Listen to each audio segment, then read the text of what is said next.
Hello, everybody. Welcome back to Level 1 News. Today is Friday at the end of January. I forgot the date. 28th. 28th. We're here with security and nonsense. There's so much security. So much.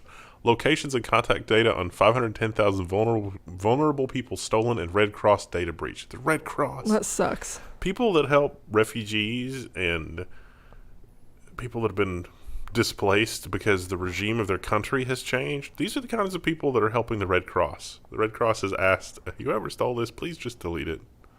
Because you could get these people killed. Or worse. Also, why would you target the Red Cross right now when we're having like a health crisis across the country? They're begging people to donate blood. They might not have known. Yeah. Or it could be one of these regimes is really angry. So like the incoming people are upset that the Red Cross is helping the displaced people. It's like, no, we must erase those people from existence so that no one ever misses them. Oh, that's the sadder option. I'm going to assume it was a mistake. Oops, I accidentally hacked the Red Cross. And it's like, Barry, what have we told you about hacking hospitals and the Red Cross? Come on. Not again. And then the audience all laughs. Speaking of not again, but then you kind of a head scratcher, there was this headline from Torrent Freak.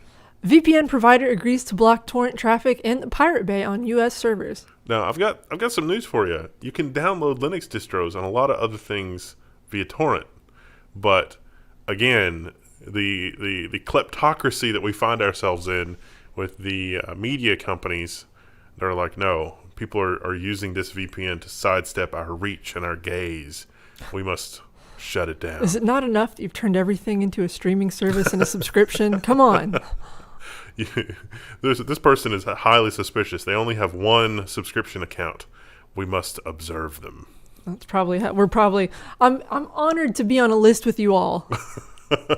We're probably both on that list. So this VPN provider stood accused of failing to take action against subscribers who were pirating films. It's like, not okay. I mean, that's like your electric company failing to take action against people who use the electricity to pirate films. Or the water company for failing to take action to not give water to the people who commit crimes. Come on. When you put it that way, it really does highlight how absurd it is. OpenSubtitles hacked. 7 million subscribers' details have been leaked online. OpenSubtitles was a nice repository for getting subtitles for things because sometimes you need subtitles for things because you can't hear all that well. Or because every movie is mixed poorly now. Yes. It's like millions of subscribers' details exposed. This is another one that I hope the hackers are just like, well, they asked for a BTC ransom not to disclose the info and a promise to delete the data, but it was not a low amount of money. Never is it? It's very sad. Very, very sad. This one is less sad. This one is like, okay, you've attacked the Red Cross. You've attacked, open subtitles. But this one, People were losing their mind about this earlier this week. Crypto.com CEO confirms hundreds of accounts were hacked, hedges on other details. Well, this is a major advertiser on YouTube. And they work with Visa and other things, and they really did not handle this well at all. Initially, they denied it. They said, no, we didn't lose anything, and then there were Did more they ever details. get the cash back for anybody? No. Okay, I didn't think so. And people were losing their mind. I'm like, well, technically, they don't have to do anything, do they? If the cash comes back, it will come out of their own money or an insurance fund or something like that. So, yeah, I don't know. It's not a great situation to be a Crypto.com customer. It's like some thoughts from the last 24 hours. No customer funds were lost, no downtime. And then it was like, oh, well. Actually. Yeah. Will this arouse the wrath of any regulatory bodies, you think? Or will they just continue to ignore it? Yeah, in a tweet claiming that in reality, Crypto.com's losses amounted to about 15 million in ETH, which honestly, that's, for Crypto.com, that's probably not a huge loss. They've probably spent more than that on YouTube ads, to be honest. Wow. It's not, 15 million doesn't go as far as it used to. No, you're not wrong right now. This is a fun one. Safari bug can leak some of your Google account info and recent browsing history. I'll say it once, and I'll say it again. Safari is the new IE. It's not only Safari the new IE, but this really, if Apple were serious about personal security and personal privacy, they would be hiring a lot more people to do security auditing and hardening of their products. We saw in the recent macOS update that the firewall changes was a thin veneer of firewall changes. It's like, oh, is this an Apple program? Oh, cool, don't worry about the firewall. Oh, it's not an Apple program? No, it's going to be firewall to hell and back. But that doesn't really work at an operating system level because it's really easy to impersonate Apple programs. That's a poor design. That's a design that is designed by somebody who is inexperienced designing such things. This is kind of similar. This is, it's like, oh, the browser has to be hardened against, an adversary that might be lurking in the background with JavaScript. And this is something that's trivially easy to exploit to know what websites you visited, which is hugely valuable to advertisers. Probably a lot People of pay good money for that. Yeah, I mean, probably advertisers have known about this for a long time and have been using it, I would wager. How furious are they going to be when they patch this? Yeah, it's like, your unique Google user ID is blah. And it's like, they can uniquely identify you with that. And this is more of a feature, not a bug. So they've got to harden that and hope that that's going to be okay. So things are getting real spicy in Europe. Hopefully by the time this is released, it's not gotten spicier. But yeah, Russia is spicy with a lot of spicy Ukraine. So I don't know, but this was the headline. Microsoft warns of destructive cyber attack on Ukrainian computer networks. So it wasn't just the computer networks, it was the government computer networks. Yes. Mainly the government computer networks. I think we were supposed to cover this story last week, and we missed it when we were doing our tabs. Yeah, an attack on Ukraine's Central Election Commission during a presidential election in 2014, which Russia sought unsuccessfully to change the result. And this was not... The context of that change the result was not to actually change the result, but was to sow some seeds of dissent. But that was intercepted and caught in time. This attack was much more successful. This more recent attack in 2022 that we're discussing here. So, it's so bad. Definitely not great. Another thing that's definitely not great, maybe. U.S. to let teens drive big rigs in test program to help ease supply chain shortage. It's like, have you graduated high school? Would you like to drive a big rig? So the current rule is you have to be at least 21 to cross borders in a big rig. But because of labor shortages and just general shortages, they're begging, oh, please let 18-year-olds drive them. I don't know if 18-year-olds generally have their stuff together enough to do this. Well, This reminds me a little bit of the story that came out earlier. I guess it was late 2021, where it was like Wendy's or just fast food in general had successfully petitioned the government of Wisconsin to allow 14-year-olds to work. It's like, are we going back toward child labor? I mean, well, I worked as a teenager, but not at 14. Here you can work when you're 12, 40 hours a week in summer and 12 hours a week when school's in session. Was it like for farm hands, I assume? No, you can, fast food, whatever. Wow. The exceptions for farm hands are even more hours. But in summertime, 40 hours a week is totally fine. But you're not allowed to do overtime. It's like overtime is strictly not allowed. But 40 hours in a week in summertime, as long as there's no school, totally okay. My other favorite part of that Wisconsin thing was they also were paid less than minimum wage. I was like, come on. Really just poking at the little... I bet they're doing the same thing with this. They're like, we'll hire 18-year-olds who don't know what they're worth. Yeah. And literally anybody that can get the job done. Yeah, which a lot of people are concerned, of course, too, that this will cause accidents, which seems likely. But I would be... there is a labor shortage, but at the same time, a lot of companies are reporting record profits. And it's like, well, take some of the profits and use it to pay for things. Yeah, like investing in your staff. That's not always going to be the case. There's going to be winners and losers. There's definitely going to be some businesses that go under because it's an unsustainable model. So... people always need things shipped, though. So, surely you're making enough money to pay a little better. It's a hard job, though. I have a friend of mine from my old job. Her husband was a trucker, and he always said, having to be on the road away from his wife and kid kind of sucked. But I don't know. You know what else sucks? Using government websites online. Yes. Oh, it's so true. IRS will soon require selfies for online access.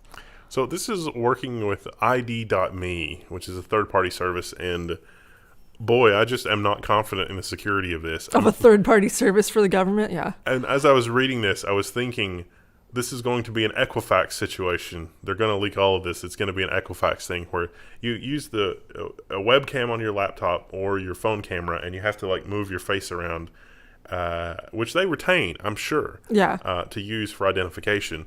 And the whole time I was thinking, oh, this is Equifax and it's going to end badly. And then they talk about how, they have to do this because the IRS was previously partnered with Equifax, which would use information from your credit report to verify your identity. And since that's now a bit of a faux pas, or doing this other thing. And so it's like, oh, yes, let's swallow the spider to eat the fly. Excellent. There's also a precedent of government agencies losing this kind of data. Like, didn't India try to do a face thing like this and then immediately got hacked? Yeah.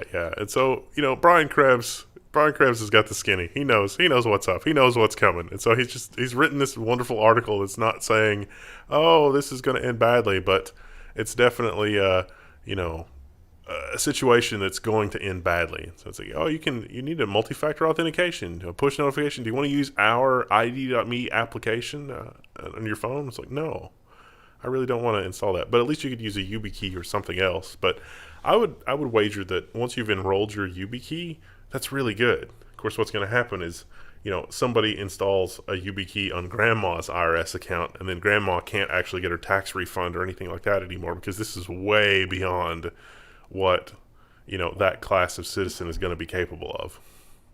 Oh, I hate it. Yeah. It's like, can you fill out a postcard that's like, don't enable online service for my account because I don't want this. Yeah. Let's be honest. I'm not getting a return anyway. No. Speaking of things that no one wants, Canada's Prince Andrew High School announces plan to change name. Probably a little overdue. It's been like 2 years since we found out about some things. But it's getting worse and worse. The Queen has disowned Prince Andrew, basically. Well, she's stripped him of his titles, which I don't really understand a whole lot about the royal family outside of what I've seen on The Crown. Does somebody that understands the royal family engagement challenge, can you let us know, like, how bad is that? I think it's pretty bad. Like, he doesn't do any charity appointments. At this point, he's still the Queen's son, and he's allowed to live, in one of their properties, but he basically can't do anything public. Nice. So, yeah. I mean, if I was his mom and I knew that he had done what he had done, I'd probably be like, "You're not my son anymore." But there was an episode of Always Sunny about that, where Frank admits that he had a drink company that was selling soft drinks, and it turns out that was the drink company that would supply beverages to Epstein's parties. Is that from the newest season? Yeah. Wow. 13th or 14th season or something.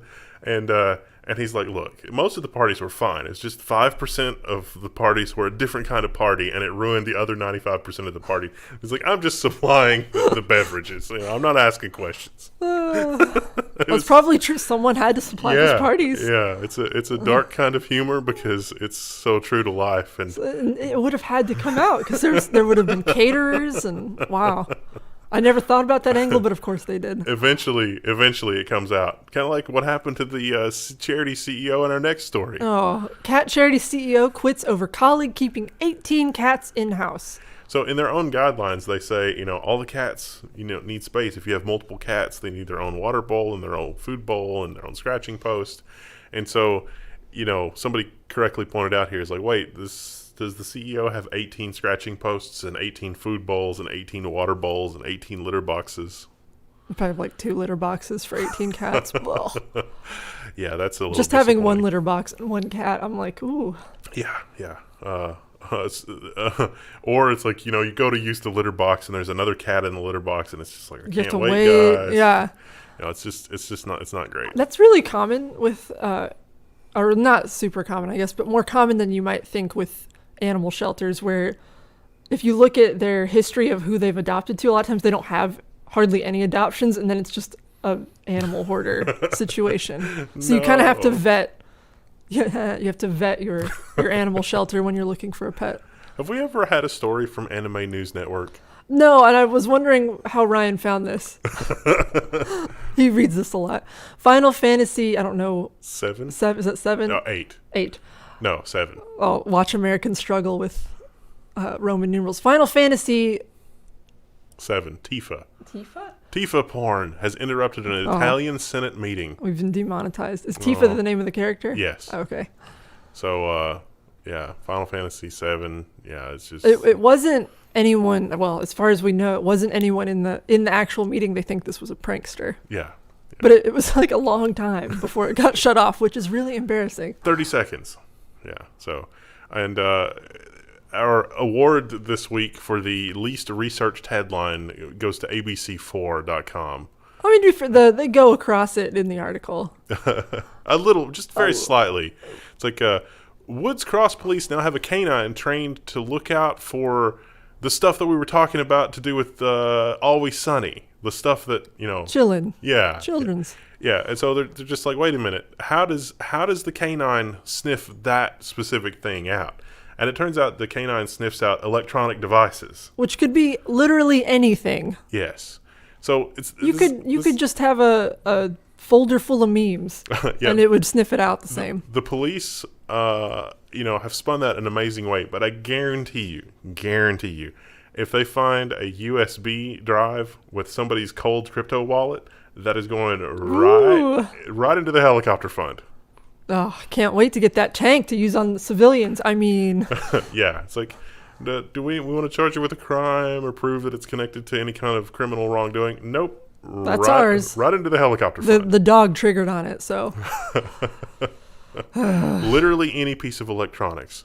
And, if you're accused of that, are you even going to fight back against that? It's like, we think this was involved in one of those... That's all they have to say, yeah, right? And if it gets picked up by media, it's hard to fight. It's like, listen, no, you just keep all of that, and we just don't talk about this. And it's like, they're like, sounds great to us. Seems like extortion. Seems like a criminal act in and of itself. What do I know? I'm just an ordinary citizen. Clearly, I'm naive and don't understand what you're saying is we should never travel with a USB stick or any electronics ever again. Yeah, pretty much. It seems how that's going to go. And then this happened. Oh, we switched that around. Missouri Highway Patrol mistakenly sends Batman-themed alert. So they were testing their blue alert system? Something? Yeah, the blue alert system, and they inadvertently, and so the test message has something to do with Batman. Is that for like a missing person, or? I don't know. Blue alert. Golden alert is when it's a missing old person. And Amber alert's a missing child. Yeah. Which seems weird, because wouldn't you think Amber is... Wait, no. Is it Amber? Yeah, it's an Amber alert for a kid. Okay. So... I don't know what color would I pick for a child. What color do you think the real estate listing would be for a house that has this feature? What's the Zestimate for it? Probably a lot, because it's an old Victorian. South Milwaukee home features four toilet communal bathroom, which at first you're like, that doesn't sound too bad, but then you look at the picture and it's like, wait, there's no partitions here. You can hold hands and communally poop together. This is built in 1851. What? I have so many questions about that. Can you imagine the listing too? They're like, there's 4 toilets. Oh, there's 4 bathrooms? No. There's 4 toilets. Why? Yeah, since 1851, several people have owned the house and no one has added partitions to the bathroom. Could the new owners be the ones to make the addition? This article is strange. This reminds me of there's a subreddit that I discovered that I really like called Zillow Gone Wild. It's just weird posts like this. Yeah, I don't know. This one was a lot of fun too. Chinese couple trapped on lockdown date get engaged. Good for them. So they were locked down because of the thing. Right. They did another set of lockdowns in China. They were on a date. A 28-year-old woman, and then the date was much longer than expected because of the lockdown. And it turns out, they decided they could live together. They could tolerate each other long enough to live together. That's kind of surprising because, well, I can't decide if it's just puppy love or if it's like the real thing. Because if you're locked in with someone, it's really easy to get on each other's nerves. But maybe they're still in the puppy love stage. Yeah, our souls are compatible and we get along very well, and both our parents are happy.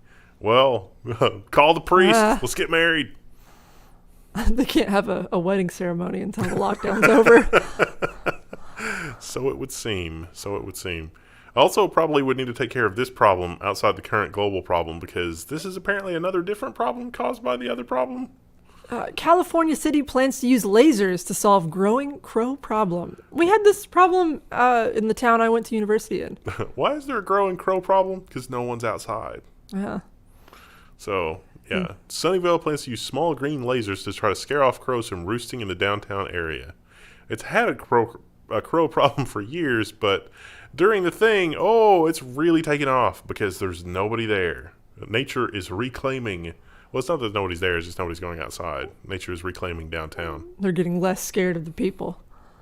I think the town I went to college in, they did it would play a sound, I think. I don't know if it was crows or something else, some other bird sound, and that would scare them off periodically. Oh, it was starlings. So if you played crow sounds, it would scare off the starlings. Okay. Because the crows will eat starlings, I guess, if they get hungry enough. Wow, that's brutal. Something brutal like that. I'm pretty sure that Oscar Mayer has the product to get rid of those crows. It would scare them off. Oscar Mayer's bologna face mask quickly sells out. Yeah, it's not. It looks like bologna, but it's not actually bologna. Yeah, it's actually these are popular now. They're like paper masks, but they're wet, and you put them on your face, and then just you look like that. You look like you've got bologna on your face. I'm pretty sure this is also photoshopped. It might not be.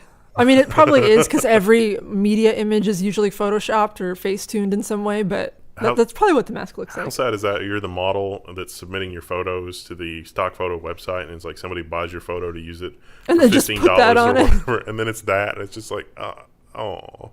I think it'd be funny if it was just a regular face mask in the original, and then they just tuned it to be pink. Oh, it's just so disappointing. So disappointing. This would also be really disappointing. I don't think that there's no, I would get to the end of the 7-hour wait and then just be like, what am I doing with my life? That's how I'd feel just walking into a Disney. Fans at Disney World reportedly wait almost 7 hours for a dragon-shaped popcorn bucket. Just a piece of plastic with Disney's name on it. Store.level1text.com. Why is this happening? Also, speaking of why is this happening, Wendell was really intrigued by this story, so much so that he actually brought up other articles so we could look at it. I think it might be the first time we've ever included 4chan. M&M characters redesigned for a more dynamic, progressive world. Yeah, CBS News here has 1,000 words on this, but let's just go to the image. So you see in the original, the green M&M, the first woman M&M, was wearing go-go boots, which were considered kind of slutty, and then they announced the brown M&M, also a woman, was wearing kind of slutty heels, and now they've changed that. Hers are more work appropriate, and they've removed the go-go boots from the green M&M entirely. Also, the orange one is also supposed to be less anxious. He's embraced his anxiousness, which is not a way to go as someone who has anxiety. But so yeah, this is a PR stunt. So like the ad agency behind this is like, we're going to make up some crazy sounding nonsensical things that we're not actually serious about, and we don't think these things, but it's going to be so outrageous it's going to get lots of PR It did. hits. Rolling Stone did an article that was like, let the green M&M be a slut. That was the title. I probably didn't demonetize for that, but that was the title of it, and it was trending all over Twitter. People were losing their minds. In the Rolling Stone. It's like, why should you feel guilty for enjoying yourself? It's like, okay, sounds good. It's like they just changed your shoes, but okay. There's also apparently like M&M's lore, because some people thought that the green and the brown M&M were in a relationship, and I was like, do people know about that? Well, the write-up from the ad agency said that they were kind of catty and would fight with each other. Oh, that was the previous, but now they're women supporting women. Yeah, so I guess that's good. So if you're a shipper for the green and brown M&M, you've got canon proof from the company now. I've just noticed too that another subtle change is like, okay, their legs are all pretty consistent, and now their legs are tinted slightly the color Human-esque. that they are. So like blue guys, his legs are slightly blue, green, slightly green, yellow, slightly yellow, red. Yeah, they're not all just like tan. Yeah. Interesting. Orange is slightly orange. I see you, graphic designer, screaming for originality, trying to claw your way out of that poor graphic designer's like, I went to, some fancy school. I have an MFA. This is what I'm doing. And I'm changing the color of legs on cartoon M&M. M&Ms. Well, we have this, and this is kind of a happy story. I'm glad this is working out, in all honesty. I mean, the world is a weird situation. It could definitely be worse. Formerly bullied man finds happiness married to Hatsune Miku. We've done a story about this before. Yes, this is a follow-up. This is like the first story that we did on this was like 3 or 4 years ago. He's very happy. And I guess he does like social media posts. It's like basically like uplifting content for people. He looks very professional in his suit and tie. Like he got dressed up for the interview. I think he did get dressed up for the interview. So. I don't understand it, but I guess, he's making it work. He says he's become less socially anxious than what he used to be since he's been married to the anime girl. Nice. Sounds good. Good for him. Is that the last story? Yeah, his coworkers are still judging him though. Oh yeah, absolutely. Well, they all invite. Hey, do you want to come out and like get a beer, or do you want to go get lunch today, or get a coffee? Don't bring Hatsune. She really is just a damper on the whole party. Just strap her to a Segway and bring her along. I mean, she's like the size of a coffee machine. You could just tuck her under your arm. Though he has the doll too. It looks like. Yeah. I wondered if this was shopped or real, and I couldn't tell. I think that's real. It looks like a doll. I don't know. I can't tell. You can't trust images anymore. I don't want to know. I kind of want to think that it's shopped and that this is what he's really has a relationship with. Yeah, but I don't know. Maybe not. Could go either way. Yeah, you've wasted another block of time with the Level 1 news. But we thank you for hanging out with us, and we'll see you next week. And Ryan will probably be defrozen by then. Hopefully. Not cryogenically frozen in his apartment or his house. Woo! Right. Bye!